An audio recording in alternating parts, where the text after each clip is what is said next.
All right. So welcome to Reinventing Lifelong Learning for the Multigenerational Workplace. Multigenerational Workplace. Peter Fenn, I'm the Deputy Executive Director of Society of Women Engineers and also the Chief Learning Officer.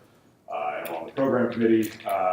So I actually worked with ACCESSE organizers to put the session together because it's, I think, a challenge for a lot of people that are in learning development, training development, and thinking about multi-generational workforce.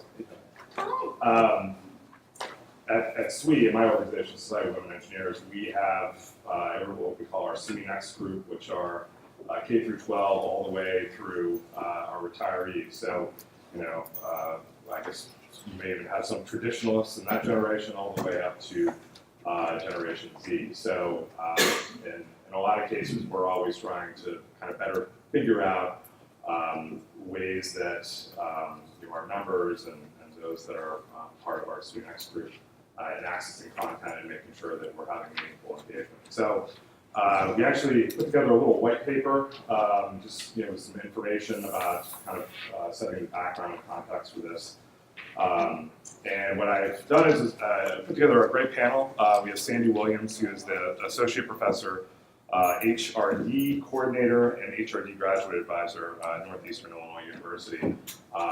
And we also have Val Bland, who is the Manager of Professional Programs at Society of Women Engineers, Kevin Perry, who is the Director of Training at SAE, and Jessica Kim, who is the Director of Online Learning or E-Learning at the Chicago Theological Seminary. So we have 3 Chicago folks and one Pittsburgh guy.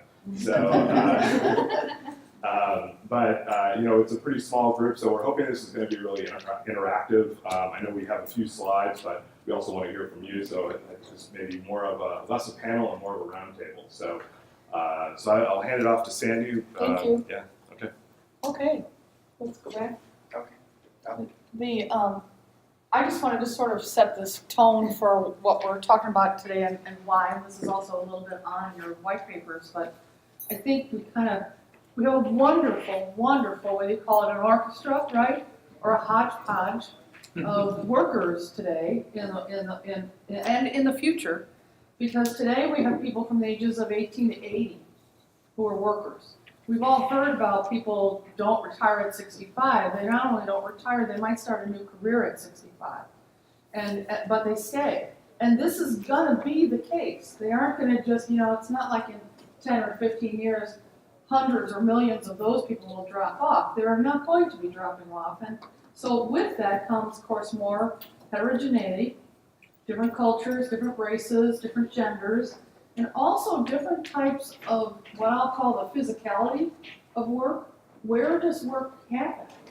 It doesn't happen in a contained physical environment anymore. It happens at home, it happens on the road, it happens part-time, it happens under contracted workers or temp workers. So the whole idea of Monday through Friday, 9 to 5 worker, where we had to adjust to the globalness in different time zones, that's all changed too. So we've got these different workers, we've got different types of employees, and for them, their careers will shift over the course of their lifetimes.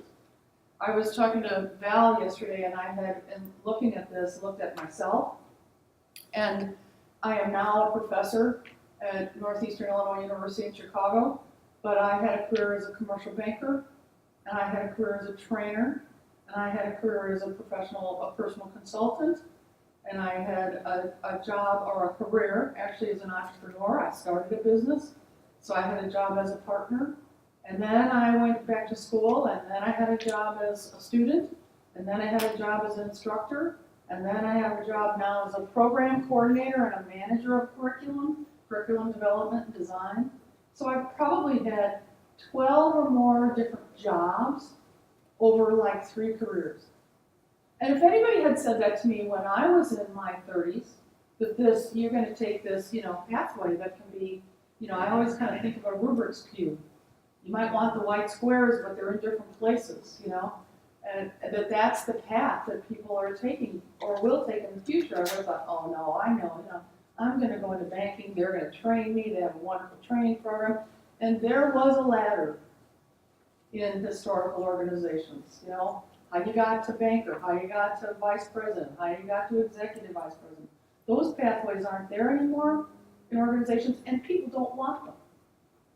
So what we're talking about here is given that, and that's what's in your handout, given that, everybody, we need to prepare people for this kind of multi-changing level of careers for themselves and for our organization. So lifelong learning comes to be really, really important. Something came to mind this morning when Dr. Ramirez was talking about different ways to engage, and it's a quote from Benjamin Hardy, who said, "Ordinary people just want to be entertained. Extraordinary people want to learn and be educated." And I think that's what we're going after.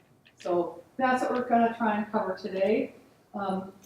You got the introduction of all the panel members, so we'll go to, Justin was going to give us a real quick, brief window of what the current generations look like. So go ahead, Justin. So this might be like almost oversimplified generalization about different generations, but you know, nevertheless, tendencies that different generations have in terms of how they prefer to learn. So just to highlight some of the key points, baby boomers, they like to be involved in their learning process. They tend to learn better from more of a traditional format, print format, books, manuals, and presentations and such. And they don't really shy away from lectures and workshops format. Whereas Gen X, they like informality in their learning. They like to ask questions and get immediate feedback to make sure that they're on the right path. They like to be interactive in learning sessions. Whereas millennials, they seem to learn better when they collaborate with other people in a team environment while they're also having fun. And they're digital natives, and so they do really tend to learn really well when they use technology. So e-learning to them is a very natural concept, very little resistance to it. So that's just a general tendency of each generation, but what I do want to keep in mind, what I do want us to keep in mind is there's, of course, individual variation as well. That might actually be more of an important concept to understand than the generational differences. But with this general understanding in mind, with these general differences in mind, let's proceed to the remaining session. Okay, what we'd like to do today is keep this more like a discussion with everybody. So your input is important. We'd like to brainstorm with you. This is sort of what we thought we'd cover. Just examine, what are the methods that you're using? What's working for you in designing and developing instruction for lifelong learning? Let's talk about some strategies that maybe you've engaged in for longer term, purposeful, lifelong learning designs. And just talk about, what do you see as new directions that are impacting your organizations, your societies, and your associations? So I thought we'd start with design and development. Anybody have any real quick points of, this is what we're doing in our design, we're watching out for this? Members, learners, yeah. I guess what my group is focused with, our stuff is exceptionally technical. Mm-hmm. And up to about 4 or 5 years ago, our bread and butter is training. And our training materials, for our course is a stack of stuff like this. Yeah. We don't have anything online, but the feedback at our lower levels, which is the majority of our training, is it's not visual enough. And the problem is digital graphics are so expensive to do, especially in engineering and scientific world, to do well, that we're kind of faced with the challenge of trying to do something that's good, that has more visual, much more visual interaction or visual information, but on the scale of what our organization can afford, it's somewhat cost prohibitive. So trying to find a balance there. So I'm welcome to any suggestions. For the interface, Justin, any ideas there? Well, not quite the exact same situation, but we've had challenges that's kind of like that. There were some visuals that we needed, particularly some videos and images, and we didn't have in-house expertise, and so we sought out to hiring professionals for that work, and it was almost cost prohibitive to us. And so the alternative that we found, which actually ended up working out really well, was there was an art college near us, and so we reached out to them, and we started looking for people that wanted to work with us at a much lower cost because they were student workers, nevertheless having credentials and talent and whatnot. And so we brought them in. For them, it was a class project, but for us, it was the kind of work that we were looking for. So it ended up really well for us. Yeah, because I that's have the done piece that. is the animation. Right. The animation Right. is very, you need that collaboration between someone who understands how to do animation Right. with an engineer. So it's like we struggled finding, well, I know we have this engineer that works for us that also knows how to do that, but that's outside of the. I've also found a project manager, who also has some graphic design, one of those contracted workers, right? To do a project, to help maybe, or even people in school, and like they might be in art school, they might also be in like a journalism curriculum, believe it or not. Because so much of journalism is electronic now. That they all need, cartoonists who do this. You never know, but if there's a school near you or a community college. You're in Chicago too, yes? Was it Robert Morris? It was no, it was Columbia, okay. Yeah, Columbia, the School of the Art Institute, if you're in Chicago, yeah, sorry, in the back. Oh, sorry. I had a different. That's So I fine. wanted to keep it. Okay. I realize I'm jumping into another topic. I think one of our challenges, I'm at the American Epilepsy Society, so most of our education right now is focused on our clinicians, but we have a large component of researchers, and we're trying to figure out what they want from us. Where we're having our biggest hurdles is, so most of our instruction obviously is delivered by our members, most of whom are in academia and frankly still teach in a fairly traditional lecture format. And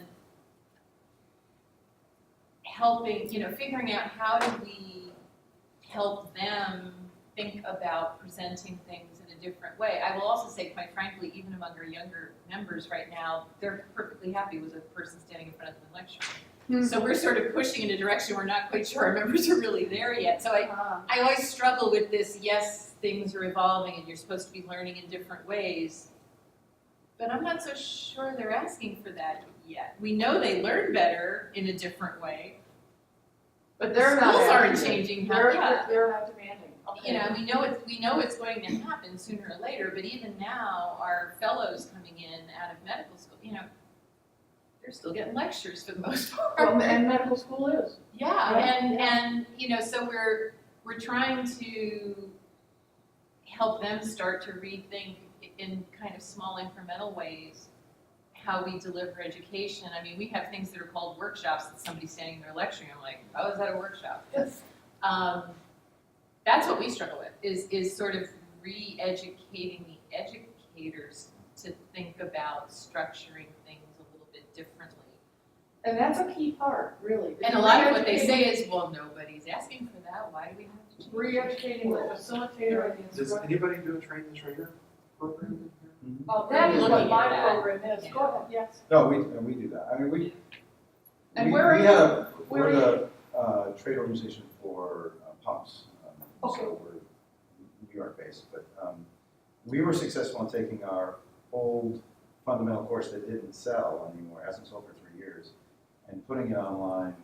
And we hired a grad student who was doing graduate work in California. In kind of curriculum design, and she loaded everything onto the new platform, paid her $20 an hour, which was pretty good, and very cheaply took all the old stuff we had. We did have some issues on finding upgraded images, but we had to spend a little bit of money there. But I think we invested $10,000 to convert 2 of our old courses, give them a nice new veneer, it wasn't a lot of content, but it's already paid itself back several times over. Yeah, Now, you're how did starting you to do measure that. the pay it back? That's an interesting. Well, because we spent $10,000 to convert 2 courses, and one of them's already sold $60,000 in sales. Okay, So so there you are. You have it. yeah, You set that up to and benefit. this is less than a year. But the point I wanted to make for you is our customer base is, and we made this money because we've got corporate commitments, and they're saying everybody that I've hired is going to go through this course. And so I'm selling blocks of seats. I'm not selling seats. I'm selling 100 seats here and 100 seats there because we've hired new folks coming in the industry. Okay. And so we had to build a portal for the company and the company HR manager to see who's in it, where are they in the process, and that's the value we're selling to the company. It's actually, we're not selling the course, we're selling this system now that's Yeah, we pretty did good. that with a patient safety course that's a requirement for certification of epilepsy centers, that 2 people have to go through it, similar. Yeah. Yeah. Yeah, so if you're tracking something for certification or for labeling or badging or something, yeah, you can, those are great systems. So you've taken the instructor out of the equation. Yeah, Right. it's a voice. Yeah. There's somebody's reading it. and- But, your point is spot on. I completely agree. In fact, that was one of my talking points I made note of. We can come up with fantastic, innovative design, but if you can't co-op your instructors to buy in and modify their behavior, it's a lot of design work for naught. And we don't have that solved either. We do an instructor orientation every time a new instructor joins up. We have regular bulletins we send out to them, reminding them of instructional tips and strategies. But what goes on in the classroom is a continuum. And now when you start talking about how are you catering to 3 or more generations in your classroom, that's an added layer of complexity that you're asking them to pay attention to. So it's no small challenge for sure. Well, we started with our Council on Education, which is our, kind of oversight body. And I think we're actually making inroads, but it's taken 2 years of they do a planning retreat every year, and our education director spends a chunk of time talking about adult pedagogy. This is how people learn, and if the point is you really want to change how someone is going to treat someone, this is not the way it happens. And, being very selective about bringing in a couple of people to that council that we knew bought into that and understood it and could themselves present it.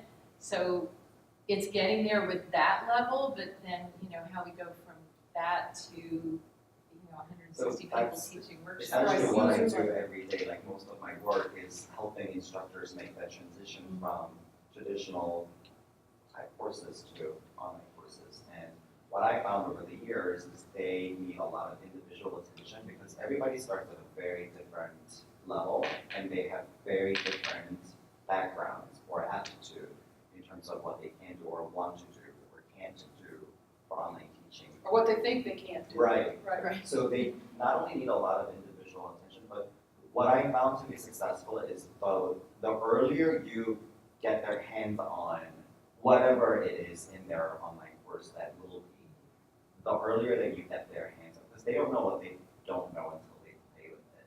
So let them explore a little bit, and then let them talk to amongst themselves, because I constantly hear, to them, a lot of times the best authority is their colleagues that are in the same institution, dealing with the same kind of audience. And so not only they learn from whoever's doing the whole course design, but they also learn from each other. A lot of tacit knowledge gets transferred that way. Yeah, to that point, if you get a couple prototypes that are successful, boy, really celebrate those and hold those instructors up as masters and role models. It'll have a contagious effect over time. Particularly instructor to instructor. That's a kind of interesting pairing, right?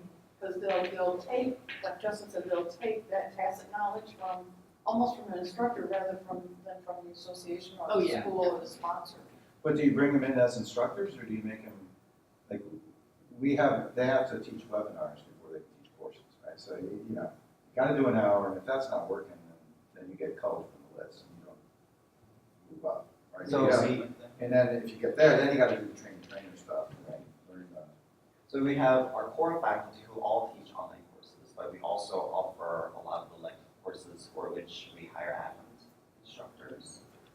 So when the brand new instructor comes in, I go through extensive, I don't want to call it orientation, but that's essentially what it is. But then that process is very, very individualized, depending on what this person knows about technology or what the person has used in the past. Sometimes we start with instructors who don't know what Mind document is. But we've offered online courses with instructors who have to start at that level, but they all make it. Do you do anything that is like train the trainer? Not Other than your in a- individual? Not in a formal sense. Okay. Do you provide your instructors copies of their evaluations for the students? Yes, I will say I don't think our evaluations are as good as they should be, and we don't, well, sorry. This is the first place I've ever been where they plan the whole meeting in an hour and a half, but it works, but there's not, nobody's picking speakers based on how they've been evaluated. We're not looking at speaker scores. And I'm sure this is true for many of you, but it's certainly true in the medical field of, people get selected because, they're the authority or whatever. It doesn't mean they're a good instructor. Yeah. But it's like, whoa, Dr. Spencer's been teaching that course for the last 64 years, and and I will say, actually, he's actually pretty cool. He actually does some other stuff, so But you're picked because of your standing in the field, which may not necessarily mean you're the best person to deliver the content. Right, now we have, of course, I'm at a university, right? So every course is evaluated, and instructor is evaluated, and I'm the program manager, right? So I see those as well. And I actually go through, and we have full-time faculty to download just instructors of a single offering, right? Single course. And I actually go through their student evaluations with them. Because the instructor will get also overly emotional about some negative feedback, right? And that can damage their confidence. And it can also damage their ability or their willingness to use an electronic delivery method or a learning management system, either or both. So it takes some interpreting, I've found, of evaluative results with the instructor for the instructor to continue to learn.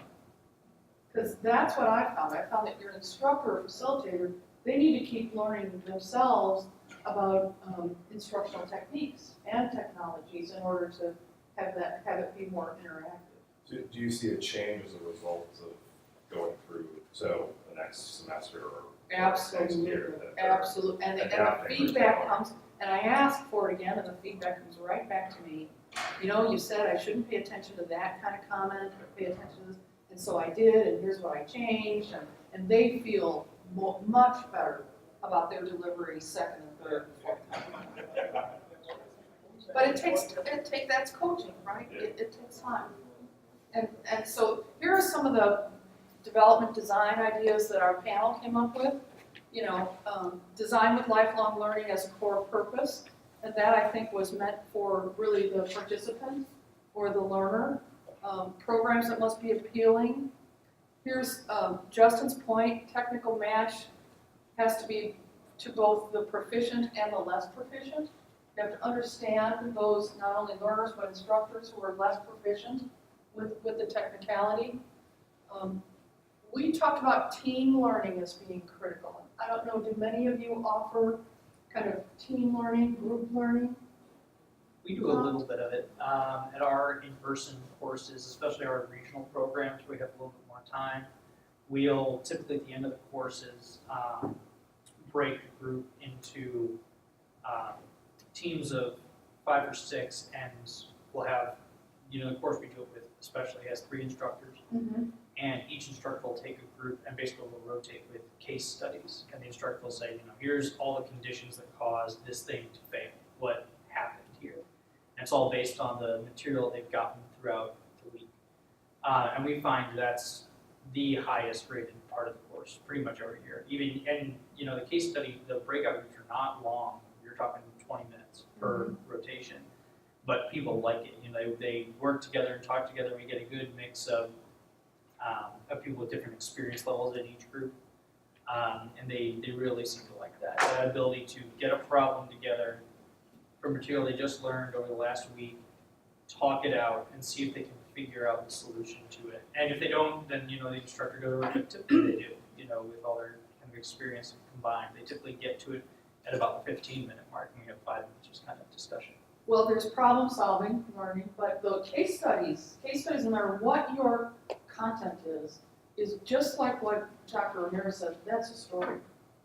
Case studies is storytelling, and people get into that, and they can work in a team then, because everybody hears or reads or they interpret the story from their own perspective, which I think is wonderful, but that's team learning, because they're learning even informally from everybody else, right, in the breakout or in the group. Now, you had facilitators, right? Yep. Go with each one of those groups, but you can leave them alone too. You can leave them alone and have them go on their own and problem solve, whether it's face-to-face or in an e-environment. There's many LMSs or e-learning systems where all the participants can break out into subgroups. Do you make any effort to make sure that any given project group has a mix of generations? We don't, no. It's basically, the course we really use that for tends to be a really diverse course for different experience levels, because a lot of people will use it. We offer one of our certification exams, and the course doesn't really cover the material in the certification exam, but it's a good refresher on the basics. So people who are more advanced, who haven't done any of the basics in 10 years, they'll take it and then take the exam because like, oh, I need a refresher on the basics. I haven't looked at that in 10 years. We have a lot of people who are brand new to the industry who are taking it for the basics. So we get a pretty good mix just by having them count off, And so I would say, generally we probably have more of a Gen X. I would say our audience is probably more kind of that Gen X group. We always have a few baby boomers in there, and always a few millennials in there who've just gotten hired at their companies and are taking this as introductory education. So we tend to have, I think, a pretty good mix. But it's very much presented in kind of that baby boomer model.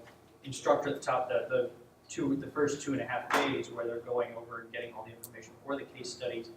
We've actually, over the last few years, really tried to add more interaction to it and try and build more case studies in. People always want more pictures, more case studies. And so we've started to do, where they get throughout the day, interspersed throughout the presentations. There's questions that they have to answer based on a problem that comes up, and then we actually take all their answer sheets back and grade them that night. And so they get kind of immediate feedback the next morning on here's what you got wrong, here's the correct answer. And our instructors go over what the most statistically missed questions were. So they kind of, we can tell what the group is really getting and not. And so we've tried to add a little bit more interaction into it, but it's still a pretty traditional model. The case studies are kind of the one thing that's really kind of smaller groups. Well, and the feedback, what you described, the feedback is great, because feedback is real important, especially if you have Gen Ys, right?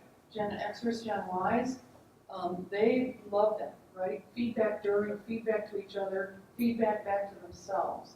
They really, they learn that way. I have a question for the group, because I know everyone probably does member surveys, but I was curious, as part of your member survey or maybe even on an annual basis, do you ask questions about sort of learning preferences or how people prefer to access content? And then with those results, are you organizing it by different demo groups?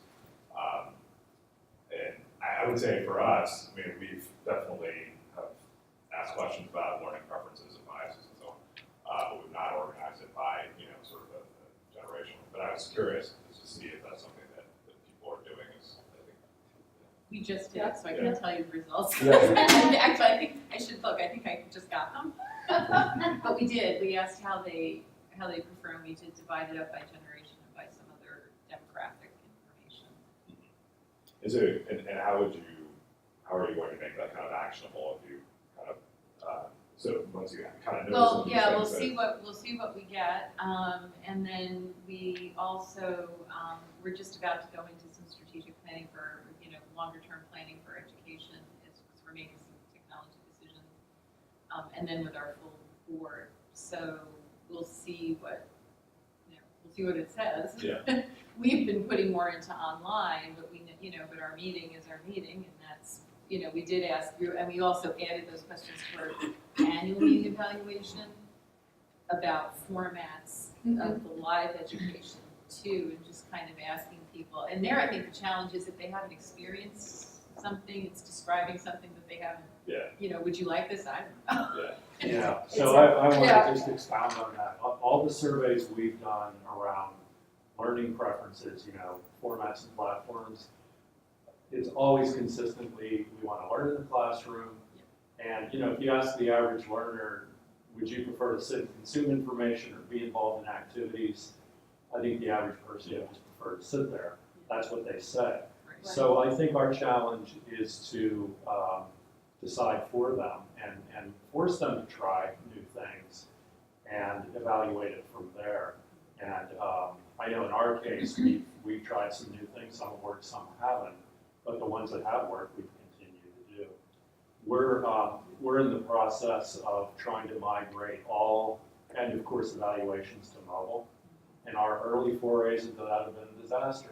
Again, because the instructor hasn't been effectively co-opted into championing it. If they don't stop the class and say, okay, now we're going to do learning evaluation, it's not going to happen.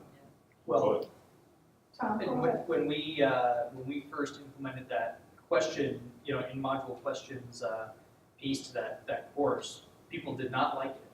But we do a certificate, not certification, but certificate exam at the end of the course. It just covers the materials in the course. And we judge, the pass-fail rates on that. And every single year since we've added that, the pass rates have gone up every single year.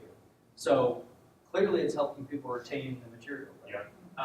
But the first year, people did not like it. And people, still it gets decent ratings like, oh, we liked that, didn't like that. But the scores keep going up. So So there clearly, is some evidence. yeah, exactly. Do So, you have to meet a limit before they let you through the course or not? We did that. We had a Make our 80% rate before you could go on to the next module. And the HR department from the company called us and said, no, make it 50 because nobody's getting through, right? And we Well, don't I do think that. that would be, you have to evaluate how you're presenting that content Yeah. at that point. And to Kevin's point, I agree that everyone typically prefers the in-person learning, but, our mobile phone, we're always learning, and I think that's important to keep in mind as we develop new things. We're actually looking into, a lot of our people want the materials ahead of time before they go to class. So we're actually in the process of developing an app where people, instead of just going online, we're going to the app route to put all our materials in an app. Simply, my group is, they're very mobile, they're not desk-bound people, and we also have internationals, but I'm looking into that because right now it's, we mail them this big packet of stuff and then they're supposed to bring it to the class. They don't, so we send extras.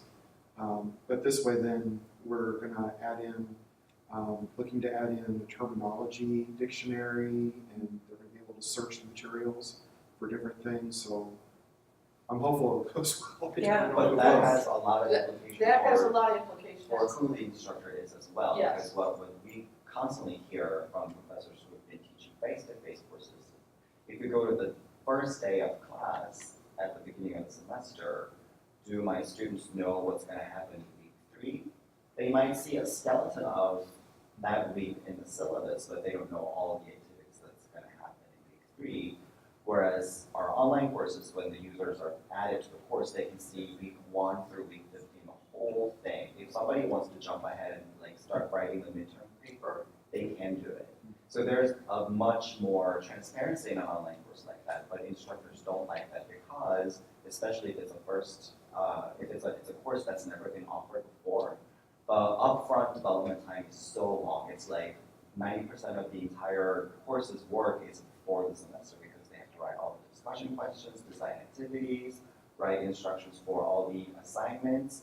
So instructors do tend to find that very challenging, but the key is to make this course, to make the course's shelf life long, so that if the course is offered again next semester and next semester, because that from then on, it's only a matter of management. They're not creating any new content. But that upfront work, instructors do tend to find that very, very challenging. Well, The other- this is one other gonna be thing- this is just gonna be like, the reading and research and preparatory materials. It's not gonna be the exercises or the workshops, or the practice exams or any of that. It's just going to be reference materials. So, But even there, you might have to do some work, if it's a face-to-face and delivery then, just coach the instructor, because people who get it electronically will come to class like this. And if the instructor isn't ready for that, they'll wonder if she's online somewhere, not paying any attention. And okay, she could have just called up the reference materials, right? Or she heard about that and she wants to go into the glossary because she's got it all online, which is all great. And that's the way people learn today, and they find it right when they need it. But you gotta inform the instructor, the That's a good- facilitator, that don't get mad at her. That's the way she's getting it right in when she needs it, right? Mhm. Or he's on, he's really on a mobile app. They aren't texting their friends. You have to coach the instructor to be comfortable with to it. be comfortable with that, and I coach mine to set some ground rules. Well, then I think some course design, what you mentioned, where people will go, ahead, I think just from, even my personal experience, just like taking, if I want to learn about HTML or CSS or something like that, I like courses where you can almost take a binge watching type of approach. Maybe I don't have time on Tuesday or Wednesday or Thursday to do this, but I have plenty of time on Saturday morning, and I'll watch like 4 lectures in a row and do the exercises for that. And I don't really need it to be live. If I have a question, there's typically some type of email or something for an online course. You can email questions. But being able to plan it out that way and say, you know what, I don't really have time today, but I've got 4 hours on Saturday or Sunday where I can just go through this and get it done. I think that's, especially for that millennial audience, that's what people are sort of time crunched today, that you can't, I think it's going to be harder and harder to really emphasize, well, you have to be there live for stuff, If I have to be there live for something, I may not go. If I can purchase it after the fact, or recording, and watch the whole thing on a Saturday or Sunday, then I'm much more interested. Or even watch part of it, And stop and start. yes. So has anyone taken that flipped learning model online successfully, right? Which is kind of where you're going. I want all my lectures up front, and then I want to spend Q&A time with an expert. Yeah. Right? In the process of doing it with our core curriculum, so we haven't actually put it out there yet. Some of our instructors are doing that, and I'll just tell you how. They put the PowerPoints up and they voice over the PowerPoints. All right, so that's the lecture with drop-ins and lots of animation of a PowerPoint and a recorded lecture. So that by the time these same students get to class, you're expected, and I tell them this, you're expected to have read the text, you're expected to have been online, you're expected to have done those exercises. Now we're going to talk about how it works for you in your life. But that's a live class.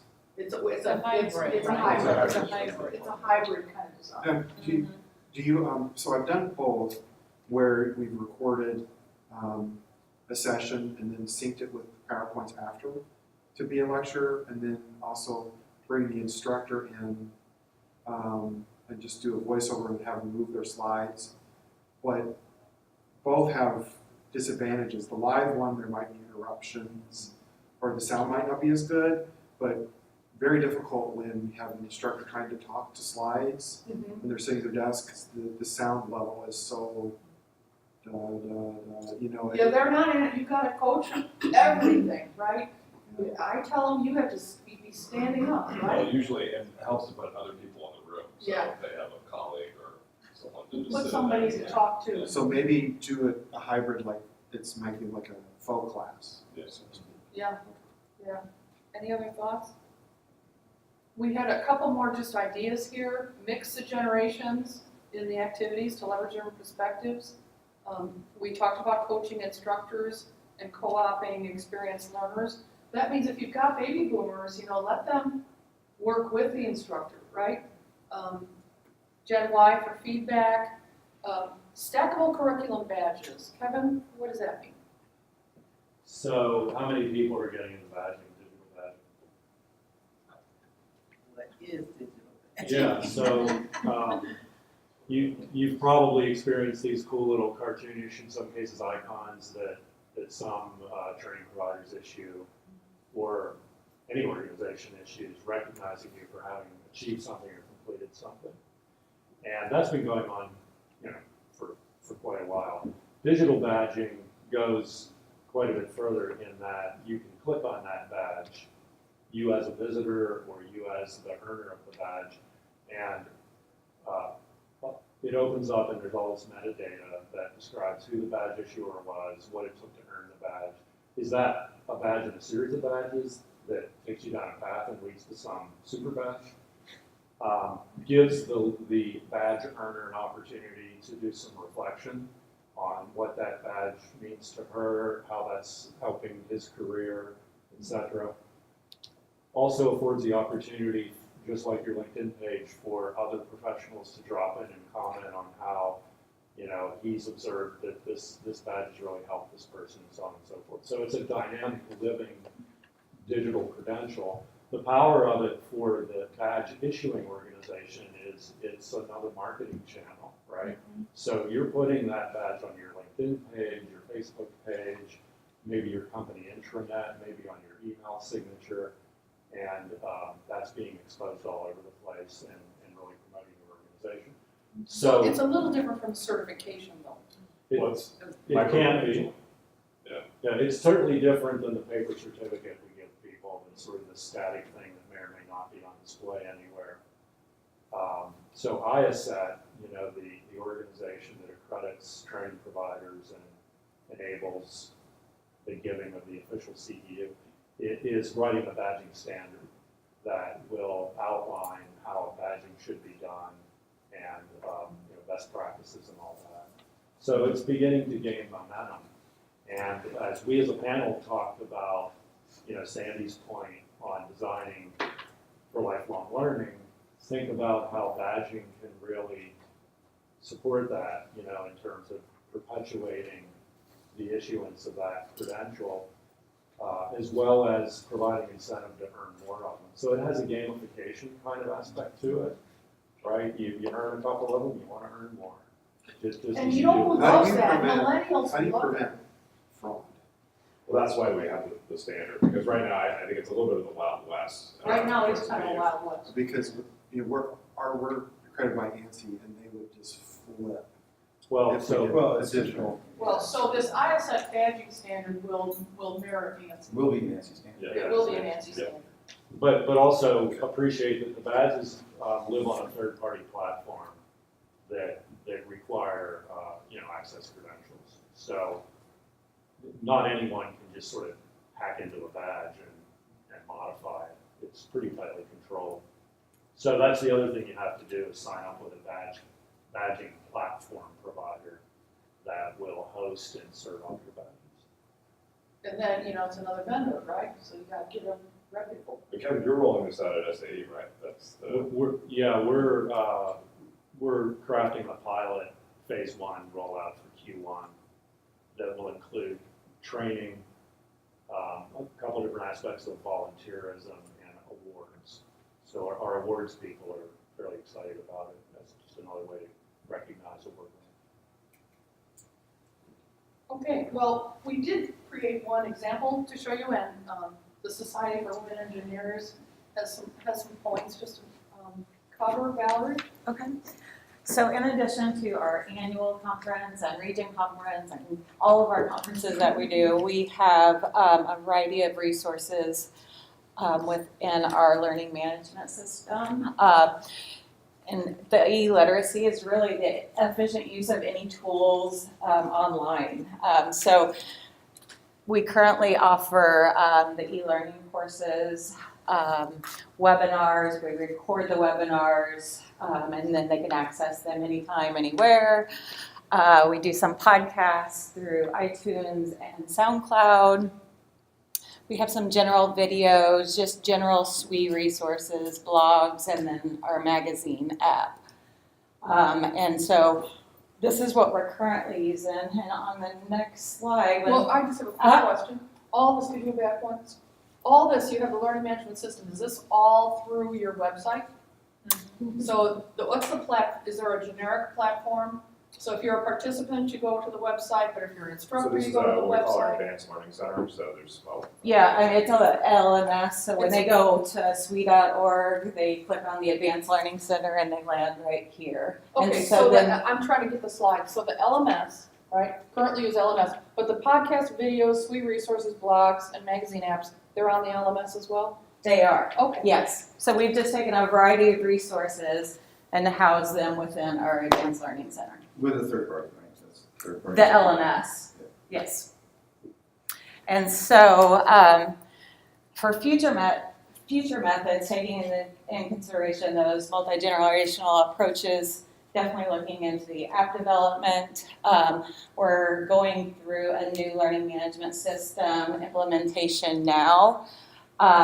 Where in our previous system, you saw it was like webinars, webinar recordings, so there was very broad categories to pick from, and our users were saying, it's really hard to find content.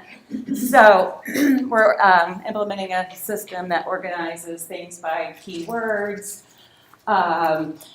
learning modality, career level, just so they have much easier access to it, because we want things fast. We don't want to be looking for a long list of things. And then also within this new learning management system, we have social communities. And so this will be a new form, and I see it as a way to communicate pre and post event. And it actually, within this learning management system, there's an admin role, a manager role, and an instructor role. So we can actually give, we'll say, webinar presenters access to go in and comment and provide feedback based on that content. And then it will also have learning paths. So if they are in our leadership coaching committee, we can assign them a curricula, their defined curriculum that will kind of set the stage for what content they need to go through. It will do certifications, will provide recommended learning. So this is kind of like the Amazon model. You have taken this, so we recommend this. And it actually integrates with a badging system. And then it's going to be our resource library for all of our SWE, what we call SWE resources. And those are our society resources. And what system is that you purchased? It's called Topics. You're in Topics. Okay. There's a variety of learning management systems. Yeah. There's Blackboard and Moodle and Canvas. I think the most important thing, The SCORM compliance and all that. yeah, and I think that's one of the most important things when you're looking at learning management systems is to really define, is this a learning management system or is this a learning content management system? Because that SCORM compliant piece is important for learning management systems. That's But kind of now you're able to get around a lot of that SCORM with Adobe Captivate, Adobe Storyline. Those products now make it easy for you to take content and convert it into an online component and be what they call SCORM compliant. right. So, typically an LMS, like for instance, our organization use Your Management, and their LMS is very user friendly. So you can have someone in-house very easily take a webinar and convert it into an online product, and just have the Adobe products to be able to do that. So it's changed a lot. Yeah. It's changing a lot. Yes. But they're not cheap. Exactly. Right. They're definitely not sweet, yes. And they need to be updated, right? So you don't Yeah, want you to should, have to and pay you for should. the next version. Adobe Captivate is just like that, right? Right, but not because these are products that have been around for so long and have been used so consistently, you don't have those bug issues because it's been around. I mean, Adobe has been around for a very long time. So you've got Adobe for different products. I mean, it's a Microsoft product, right? And they've been around for a long time. So there are really very few kinks in any of those products. And they're not updating them as frequently as you think. Yeah. All right? So Yeah. if you have someone that's got some skills, you can very easily do a lot of that in-house. Yeah, because one of those products, Articulate Publisher, I've used for years, but they just released Articulate 360, which is Right. for mobile access. Exactly. So, Sort of on this topic, have the LTI standards come up a lot in the work that you guys are doing for, I mean, it's an open standard for allowing information to be shared among different learning management systems. We see a lot of our educational publisher customers using this to make materials available regardless of who the consumer has as an LMS. So, they're selling to schools, so they can't dictate what the LMS is. They use LTI to basically make the content accessible across different LMSs. I don't know if you've encountered that one at all. No, I It's haven't. called Learning Tools Optimability. It's an IMS standard, so it may be relevant. But yeah, I know there's also Tin Can. which is Yes. another- Yeah. yes. So your slide makes me ask a question. I think if it were up to us, we'd want to bundle our courses maybe by delivery mode. Mhm. But how, has anyone done any research about how people are actually searching for the right course? Right, and it's very easy for us to think about, we're going to organize this in a library fashion based on what's easy for us, Right. either by delivery or by subject. But is there any success around what's your problem and here's the course that'll teach you how to solve the problem, right? And it seems like you're almost there with the way you've kind of optimized your system. Yeah, and I think that it could be an opportunity within that learning path. So here's your question, perhaps, and I see us doing like a lot of videos in those short formats. But we haven't really done it, but that is a very interesting. Yeah, it's a great question. Uh-huh. We haven't done any sort of UX research on that, but should. So it's still either delivery method or Content. subject matter, Yeah. right? Yeah. It's Or you very- have both, though. Well, you have both, Yeah. and then it's searchable, right? Right. So, but- I mean, you've done some, or we've done, we haven't fully implemented, but we've talked about doing self-assessment, so you would be able to go in and that would sort of determine some of the things that you might be interested in that we'd be able to recommend based on that. But we haven't, we've done a lot of talk about that, but not to the point where it's been implemented.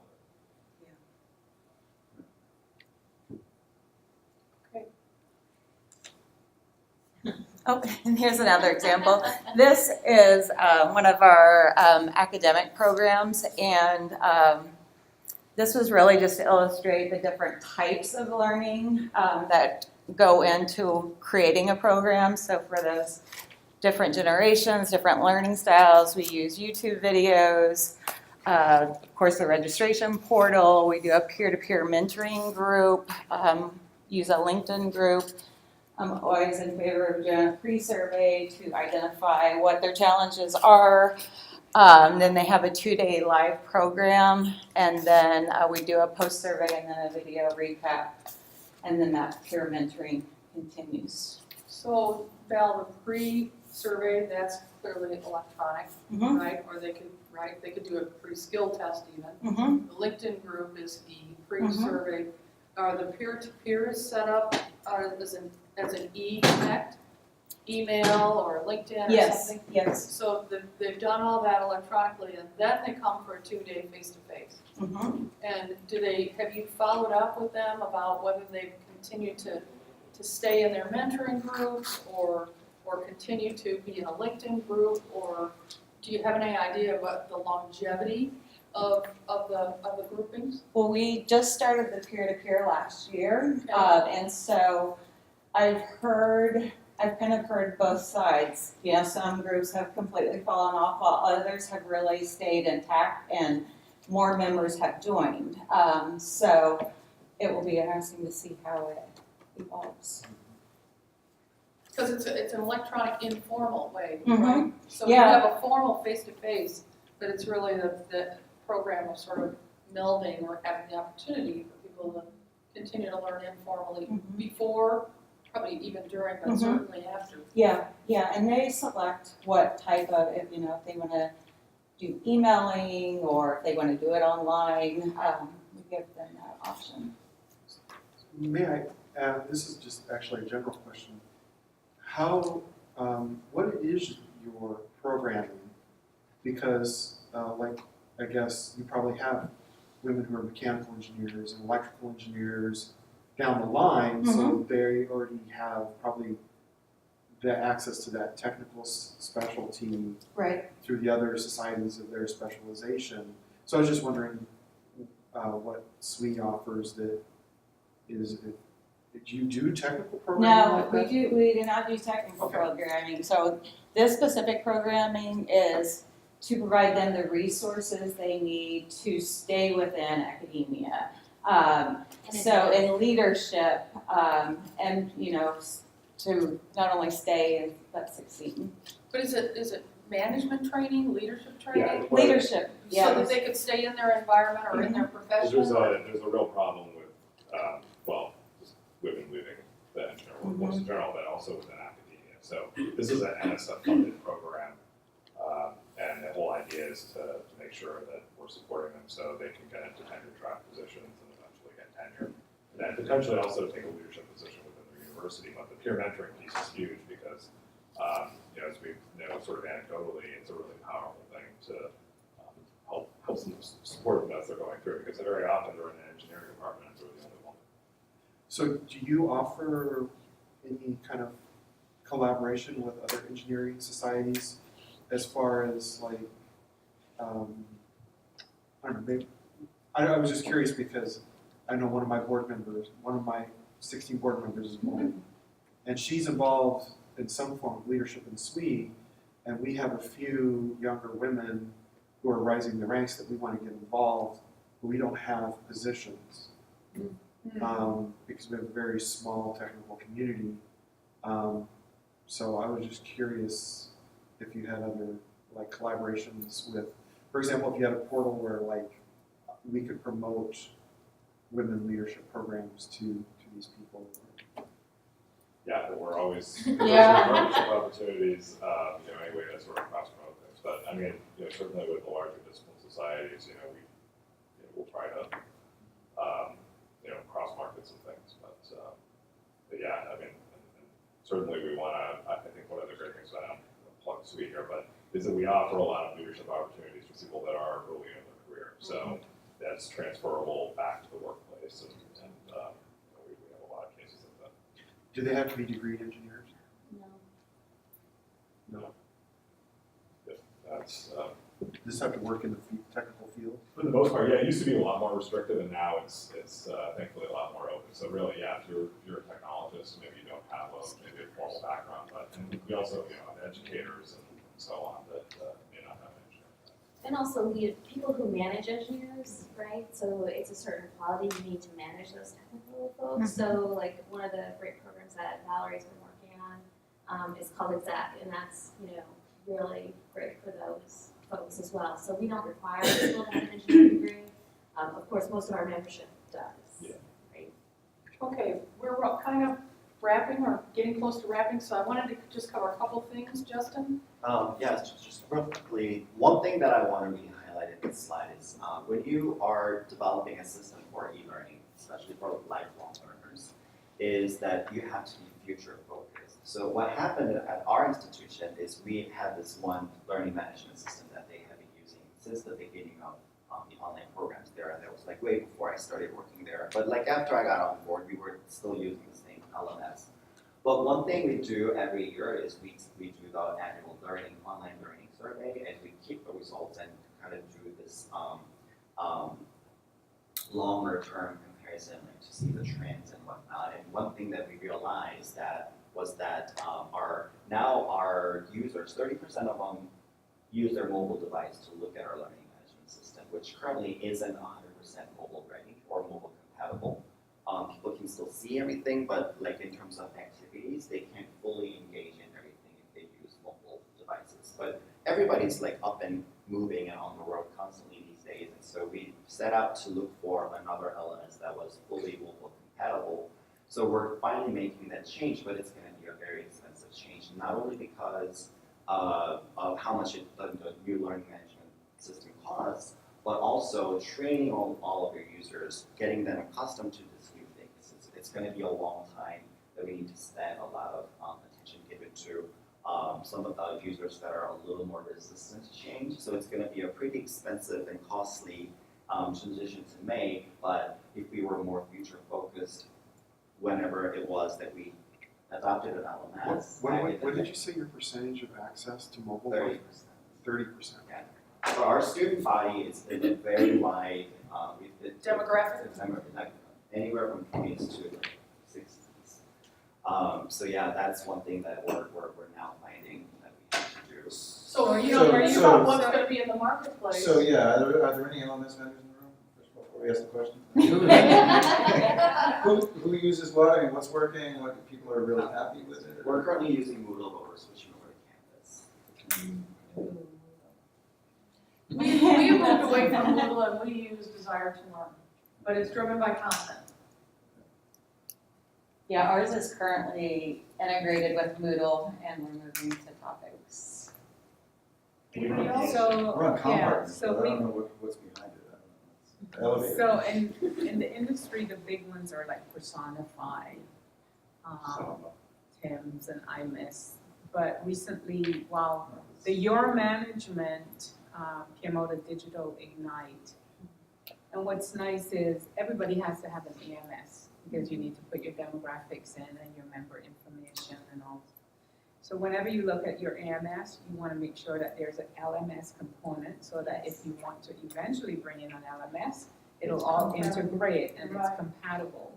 And you want to look at companies, to me, who are constantly updating their product, because sometimes you have companies who, you know, it's 10 years later and they've not done a single, you know. And more, so YM, and I'm not pitching YM, it's just that we use them, and they're a very younger group, so they're all millennials, so they know how, you know, I mean, certainly the product will be used by the Gen Xers and whoever, you know.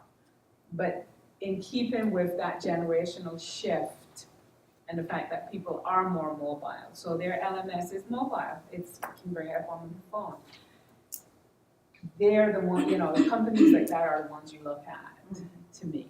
You know, where are they in the technology? How far along are they with the technology? And what do they update? What's their Right. update schedule? Yes. And what other, like Informs is another big piece that a lot of groups use for sending out their. That's the marketing. Exactly. But it integrates, Well, yeah, this is what I'm saying. So when you look at a product, does it integrate with other products? Yeah, the AMS If piece you is, take the AMS, yeah, great AMS, point. That's our- We're still cobbling together, I mean, we haven't found one that we think works for everything. We're moving to Oasis, because we do a lot of self-assessment and maintenance and certification stuff. And so we're migrating a lot of things to Oasis. We were with Digital Ignite, but we're actually moving away from it, not because it was awful or anything, but it just wasn't meeting all of our needs. But That's the they'll all problem. integrate it, as long as you Well, pay yeah, everybody then- enough. That's the problem. Right, Well, I but mean, that's, yeah. That's where that None LTI of thing them- comes in, because it basically, we don't get paid for that. That's an open standard, but you know, we want to have people be able to have that open connectivity, and that's what that's for, so. Yeah, that is the problem, selecting, right? Right. And having them integrate and thinking about it. So, you know, that's a strategy. These are some other things that we were thinking of as, you know, longer term, lifelong learning, you know, run your learning organization like a business, which means, you know, not only set goals and measure results, but perhaps expand your users. We all think about our members, but, you know, you can also be training future members wherever you can tap into them, clients, vendors, even your own vendors, or there's lots of different stakeholders, your board members even. You know, think about them as also your users, learners, and if you can do that, you've just expanded your outreach, right? Integrate formal and informal, of course that helps the organization stay nimble. There's an idea of, you can plan some social media use, Val's point, plan some social media use before, during, and hopefully after, as you're developing your formal curriculum, as you're developing the content. It's awful hard to capture that informal learning. Does anybody have any techniques or ideas or what you're doing now for capturing informal learning?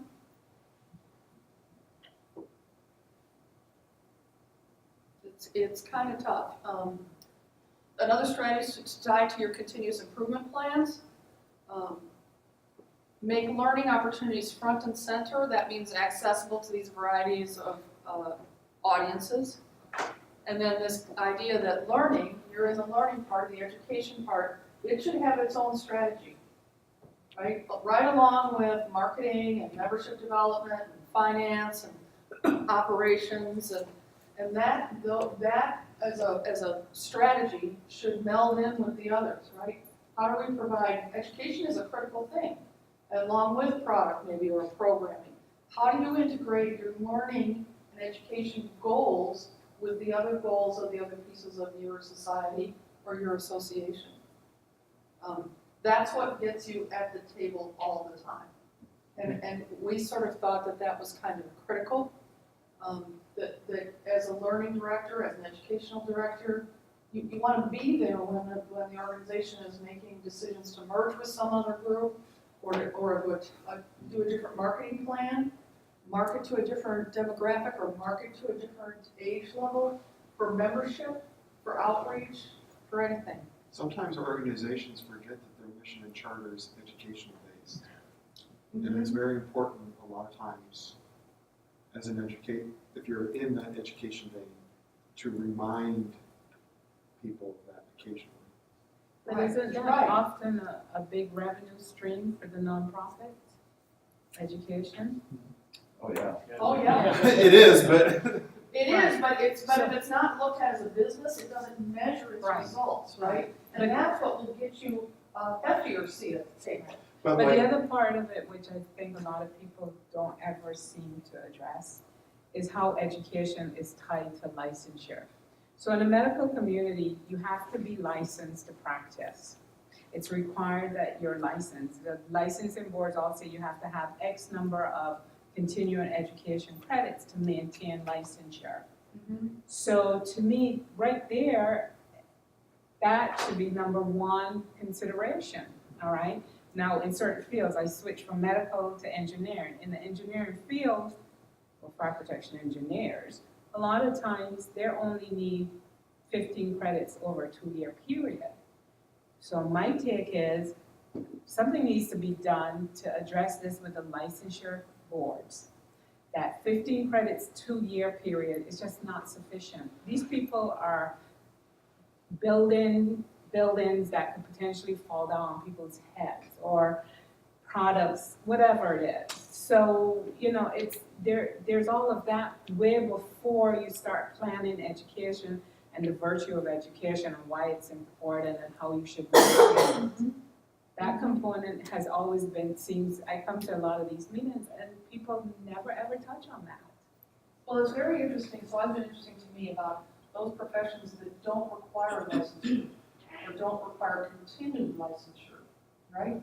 How do you make education in that profession, whatever it is, a critical component for staying current, top quality, highest in the field? Yeah, it's a really interesting point, and one I've spun around on quite a bit as well. SAE serves primarily the automotive industry, right? And the U.S. automotive industry, anyway, has a great tradition of self-regulation. So our car companies really resist Right. government interference.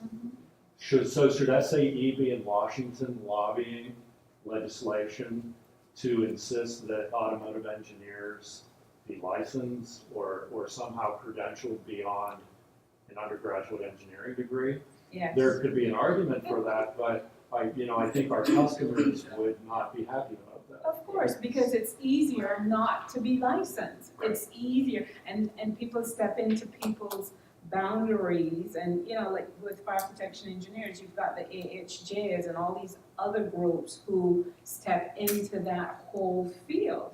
Well, the engineers resent it, but hey, guys, you shouldn't resent it because you don't have that interference right there. You don't have going to lobby to have stricter guidelines and stricter rules. The architects are the same thing. They may have 15 credits for every 2 years, but they're licensed in more than one state, so they have to get that CE for each of those states that they're licensed, so cumulatively it's a lot more. But again, when you think of life safety, and in a lot of professions now with engineering and so forth, you're talking about life safety. You know, you're talking about products that do no harm, you know.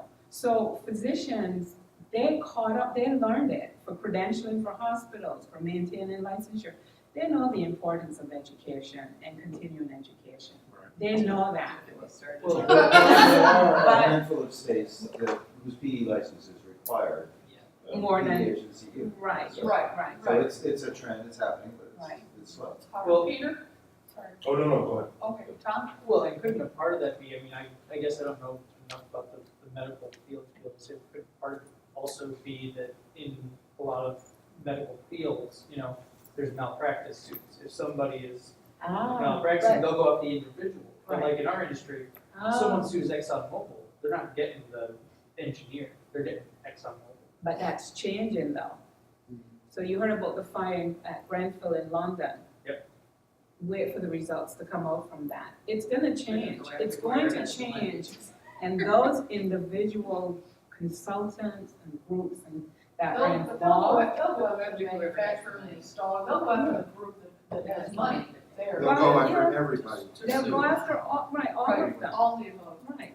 Well, but I think there's also the interesting, the whole, and it's happening in the medical field, is, you know, who requires the what for licensure, what's acceptable, what's not. They're creating a burden that's becoming ridiculous, and does it really translate to anything to do with the patient, which is the argument that a lot Well, of that's the physicians will override. make, is like, okay, I can check all these little boxes, but it makes absolutely no difference in the care of that patient. And if you want that to matter, then these are the things. And I think the other is that line between the educating body and the credentialing body.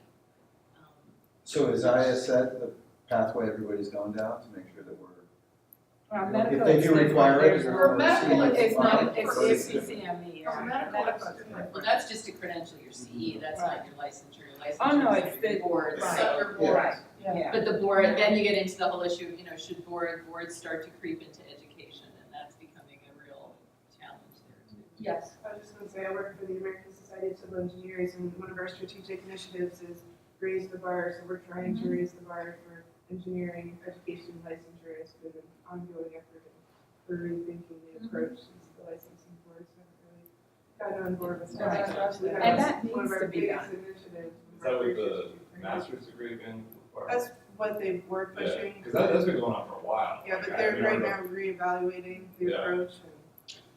Well, I think the Okay. problem with licensure, I used to work for the American Society of Home Inspectors, and the problem was we had to develop national standards based off of ACTM and several different things. But every state, there were 27 states, and all their licensure requirements were different. The same with real estate. You know, Yeah. so that's, I think with the licensure, at least in this country, the problem is we need there's probably need for national standardization. Right. So, Yeah. we're fortunate, we have ISO standards that completely define everything we have to do, so, but, Well, if there aren't standards, right, but your organization can be, as you said, you know, working toward setting the bar for what quality education, what quality, what content is required for a quality practitioner, which is great.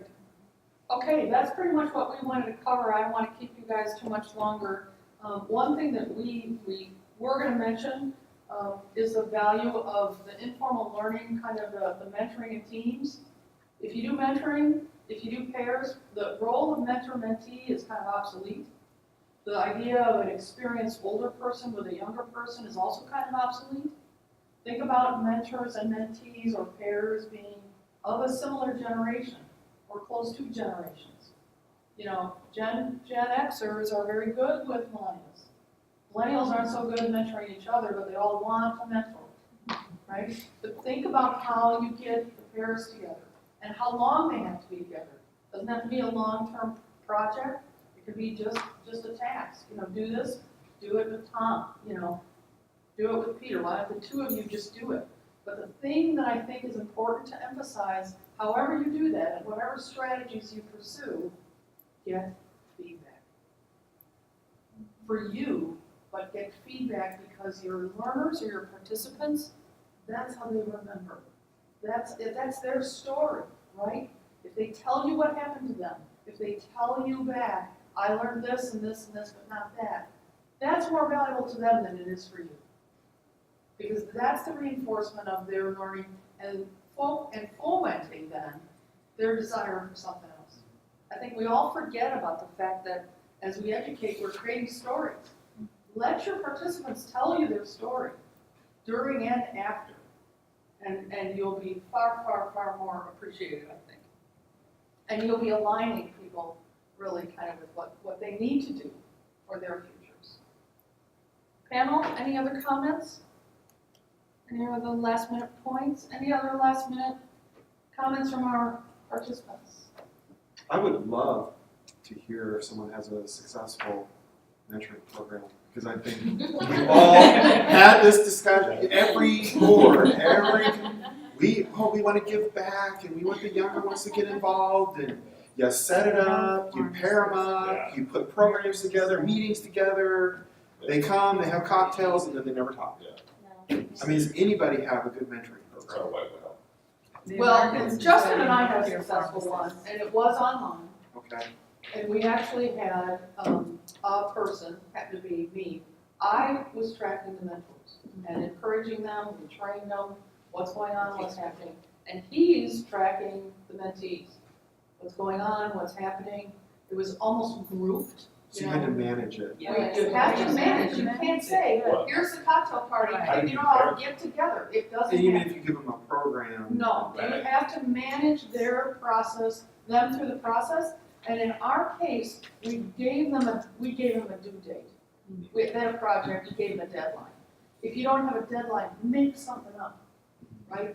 You got to accomplish this by then, and then you also have to give them the opportunity to dissolve.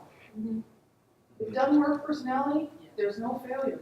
But have you done ROI on the investment into the mentoring program? And is there truly quantitative results from the We amount had of effort? we had both qualitative and quantitative results. Yeah, very high, very high. We can send you a copy. But what scale? is Yeah, we your wrote 2 articles program? on this. I mean, how big is the program right now? It was 150 mentees Okay. over the course of a year, 2 years, 3 years running, and we had 30 mentors. So, you know, I just got started with the mentors, so that you gotta recruit them, you gotta orient them, you gotta train them, you gotta stay with them. There's 30 people out there, and it was all, you know, in the interlands, right? We had mentees in Japan and mentors in Little Rock. Because It was all electronic, so somebody had to keep them linked. So we were managing their linkage, kind of. I would love that, to find out more, because actually we have a lot of internationals that want US mentoring or vis-a-vis, and the problem is the engineers are like, well, my hour is worth $200, you know. So Two I want to make articles we wrote, one on how to set it up, and another one on the benefit to the mentors, because that's what I was interested in.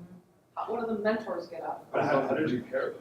How was the? So we collect at the early stage, we collected from each mentee's what was that assignment? What It we was call basically mentees, they had a project to do. yeah, and so it was like a proposal of their project, and based on the content and their interests, we matched the mentors based on the mentor's expertise. But also based on some idiosyncrasies, right? So like you knew somebody was interested in real estate, whether it was a real estate project or not, and had a mentor that had done some home inspection or had once been a real estate agent.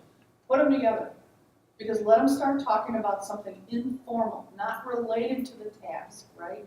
So that's, I don't know if we're on one of these, yeah. If they have an interest in pets, if they have an interest in vacation spots, put them together on something that's totally unrelated to engineering, right? Or the technical work that needs to be learned or shared. And they start, and we tell them, start talking about that, start talking that. If it doesn't work and you don't find some commonality, call us up, it's fine, there's no, and we had to redo something, right?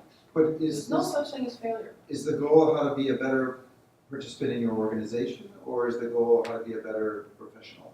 It was Both. It basically was kind of their, both. yeah, but Yeah. mostly their own profession. But their own profession, Yeah. how to be a better profession in their own discipline. Yeah. So we had people in the drug industry, we had people in real estate, we had people in banking, we had people in the military, quite a few people in the military actually. We had, and different, and they weren't paired up according to industry, and they weren't really paired up. So, Justin would get some feedback, how come, I wanted so-and-so, because you see all the pictures, right? And a little bit of a dossier. I wanted so-and-so, and how come I got Mr. X, I wanted Ms. Y? Well, you don't get to pick. You don't get to just choose your mentor, give it a chance. Give it a chance. If it doesn't work, there's no failure, we'll What kind of projects did you give them? They came up with the projects. This was part of a capstone experience for them. And they came up with a working project with an organization of their choosing, probably that they didn't work for. Okay. So they needed a mentor to help them project management, basically, project manage. Thank you. You're welcome. Thank you all. We really appreciate you coming.